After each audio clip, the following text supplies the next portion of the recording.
आज बाली से मेरे लिए आया था गिफ्ट। बताता हूँ कैसे। सबसे पहले तुम्हारे भाई ने लैम्बोर्गिनी बुक करी ऑफिस पहुंचने के लिए। ऑफिस पहुंच के मुझे लगा ये गलत जगह में आ गया, लेकिन यहाँ चल रहा था काम।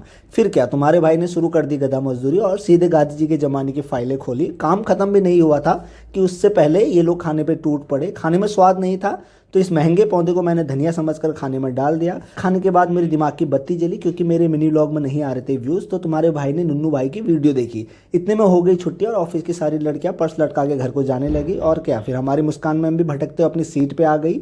फिर मुझे घर को जाते हुए दिए भगवान जी ने दर्शन। भगवान जी के दर्शन के बाद मयूर जी ने भी दिए दर्शन और फिर मुझे कैफ़े कॉफ़ी डे ने भी दिया दर्शन। लेकिन कुछ खाने का मेरा मन हुआ था, लेकिन मुझे तो भगवान जी ने दर्शन दिए थे।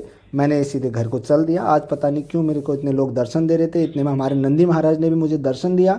घर को मैं जैसे जा रहा था तो मुझे फिर दिखी खम्बानी जी की बिल्डिंग और बीबी से परेशान लोगों की दवाई की दुकान। चलो आप घर पहुंच गया हूँ, वीडियो करता हूँ क्लोज। ठीक है दोस्तों, बाय।